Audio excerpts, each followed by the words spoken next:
नमस्कार। समांतर श्रेणी जो हम कर रहे थे प्रीवियस लेक्चर में, उसकी जो एक्सरसाइज 5.2 हमने शुरू की थी, तो उससे रिलेटेड जो सवाल है आज हम करने वाले हैं। फोर्थ सम है, इसको देखते हैं। और आपको मैंने एक बात बताई थी, पूरी एक्सरसाइज के अंदर एक ही फॉर्मूला लगने वाला है, उस पर भी बात करेंगे। तो ये समांतर श्रेणी है हमारे पास 3, 8, 13, 18 का कौन सा पद 78 है? कौन सा पद 78 है? इसका मतलब क्या है? यहाँ पर a कितना है? 3, d कितना है? दूसरी संख्या में से पहली संख्या। a मतलब प्रथम संख्या, d मतलब सारवंतर, दूसरी में से पहली संख्या निकाल दें, कितना आ गया? 5। a आ गया, d आ गया। कौन सा पद जो n है ये हमें निकालना है। कौन सा पद 78 है? और nवें पद का मान मतलब, या यूं कह सकते हो अंतिम पद कितना है? 78। तो जिस फार्मूले की मैं बात कर रहा था, an = a प्लस n-a गुना में d, इसमें भर दे। जो चीज निकालनी है उसको हम इजीली निकाल देंगे। तो an की जगह पर कितना? 78, a की जगह 3, n-a, d की जगह 5। तो 3 को इस साइड ले आए, 78 - 3 क्या बच गया? 75। और ये 5 गुना में इस साइड आकर क्या हो गया? भाग n-1 बराबर में 75/5, तो 15×5 = 75। n-1 बराबर में 15 और n बराबर 15 + 1, n बराबर 16। तो कौन सा पद 78 है? 16वां पद 78 है। तो उम्मीद करता हूं इसी फॉर्मूले में मान भरते हुए हम निकाल सकते हैं। ऐसा ही ये है, निम्न समांतर श्रेणियों में प्रत्येक श्रेणी में कितने पद हैं, n ही यहां पर निकालना है, इसमें भी और इसमें भी। यहां देखिए a कितना? 7, d कितना? दूसरी में से पहली संख्या माइनस कर देंगे तो 13 - 7 बराबर में 6। d कितना आ गया? 6। n हमने निकालना है, जबकि an अंतिम संख्या कितनी है? 205। तो आपके सामने जो फॉर्मूला एक ही है, nवां पद निकालने के लिए a + n-a गुना में d। जैसे जैसे ये किया है वैसे वैसे वो करते जाएंगे। 205, 7, n निकालना है, d कितना है? 6, 7 इधर ले आए, 205 - 7 n-1 गुना में 6, 198। 15 में से 7 गए 8, ये 6 इधर गुना में, इधर आकर क्या हो गया? भाग में। n-1 बराबर ये काट दें, 3 × 18 = 33। कितना आ गया? 33। तो n बराबर 33 + 1 बराबर 34। तो कितने पद हैं इसमें? 34 पद हैं।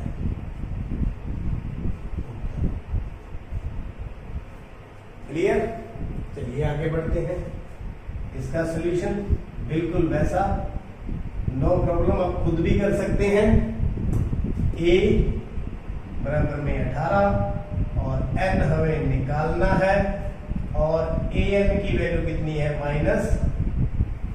-47, माइनस का 47।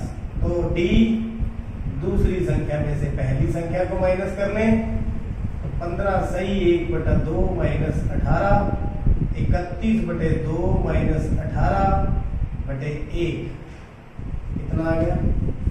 2। 31 - 36 बराबर -5/2। तो d की वैल्यू कितनी आ गई? -5/2। तो फॉर्मूला आपको पता ही है, a + n-1 गुना में d। इसमें आराम से भरते जाएं, गलती ना होने दें और आपका सवाल बिल्कुल हो जाएगा।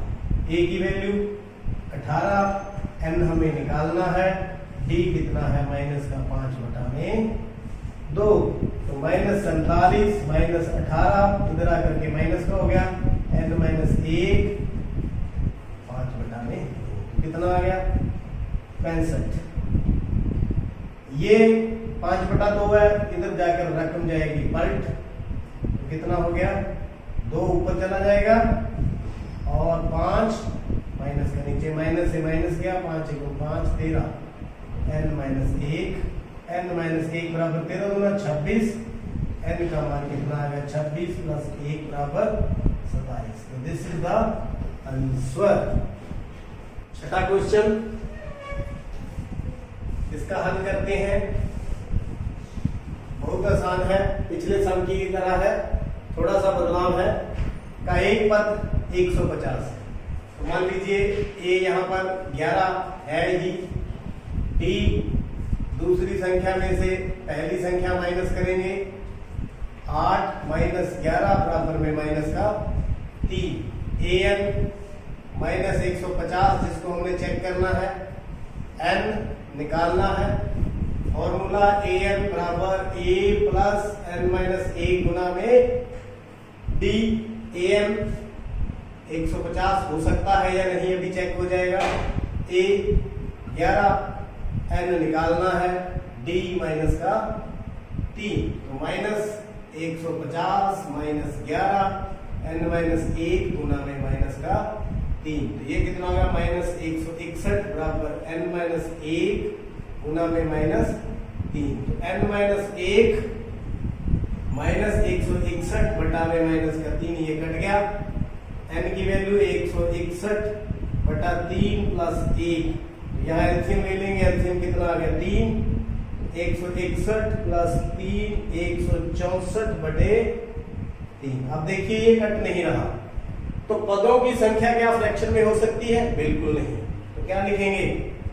पदों की संख्या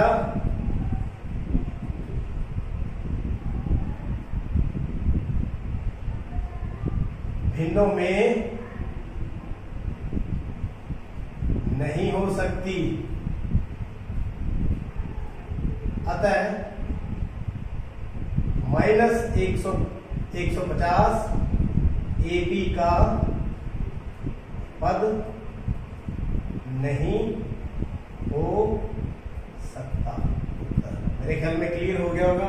अगर n का मान यहाँ पर नेचुरल नंबर आ जाता तो इसका मतलब क्या था, ये हो सकता था, लेकिन यहाँ n का मान भिन्न में आया है, इसलिए भिन्न संख्या नहीं हो सकती, इसलिए यह भी पद नहीं हो सकता। इसका हल करें। AP का 31वां पद ज्ञात कीजिए। 31 हमें निकालना है, जिसका 11वां पद कितना है 38। इसी को देखिए, 11वें पद को क्या लिखेंगे, a + 10d बराबर 38। समझ आएगी बिल्कुल। 10d क्यों लिखा है, 11 - 1 n-1 11 - 1 10d। 16वां पद कितना है 73, a + 15d बराबर 70। करना क्या है, समीकरण 1 और 2 को विलोपन विधि लगाएं और हल करें। समीकरण 2 में से 1 को घटाने पर a + 15d बराबर में 73, a + 10d बराबर में 38। माइनस चेंज कर दें साइन, 5d बराबर में 13 में से 8 गए 5, 35। तो d का मान कितना आ गया 35 बटा में 5 बराबर में 7। d का मान कितना आ गया 7। तो हमारा सम तभी होगा अगर a का मान भी हमें मालूम हो। तो d बराबर 7,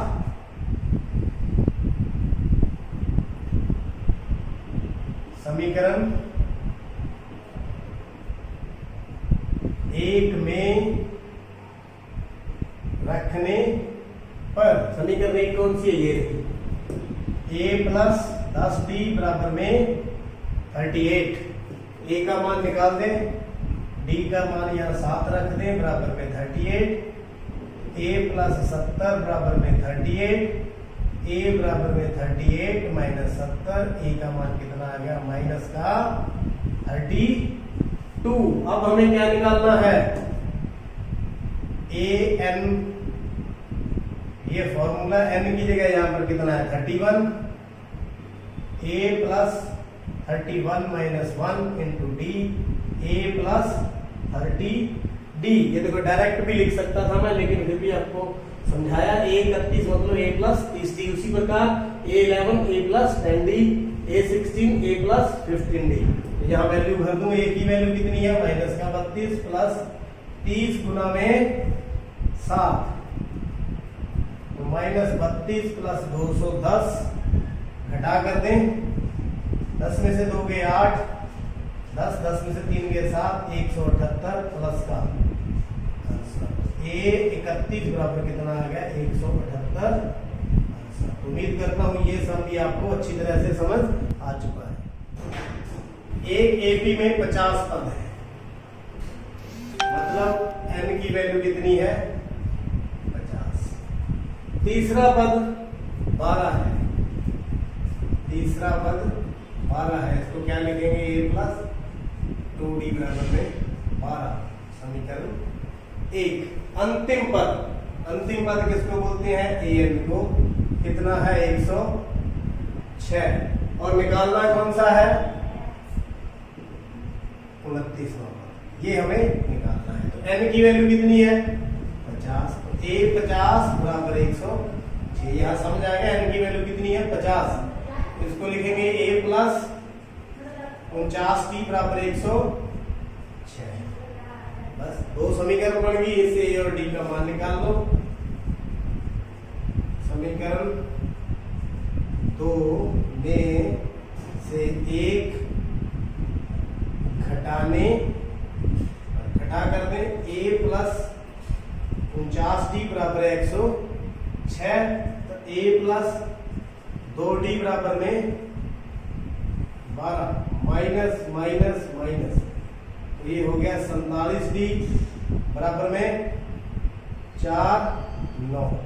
तो यहां से d का मान निकाल लेंगे, तो 47d बराबर में 94, और d का मान कितना आ गया 94 बटा में 47 कितना आ गया 2। d का मान हमने निकाल लिया। a का मान निकालने के लिए समीकरण 1 में भर दें, तो d बराबर 2 समीकरण 1 में रखने पर a प्लस 2d बराबर में 12, a प्लस 2 गुना में 2 बराबर में 12, a बराबर 12 माइनस 4, a का मान कितना आ गया हमारे पास 8। हमने निकालना क्या है 29वां पद। तो 29वां पद किस प्रकार से लिखा जाएगा, a प्लस 28d, चाहे a लिख कर लो। a का मान 8, तो 28 गुना में 2 कितना हो गया, a जो 29 है उसका मान हो गया 8 प्लस 28 गुना 56 64। a 29वां पद कितना हो गया 64। This is the answer. तो उम्मीद करता हूं आज के जो हमने सम किए हैं वो आपको अच्छी तरह से समझ आ चुके हैं। और आपको अगर पिछले सम अभी तक नहीं देखे और आपने एक्सरसाइज को अच्छी तरह से नहीं समझा, तो आप चैनल को सब्सक्राइब करें और पिछले वीडियो भी देखें।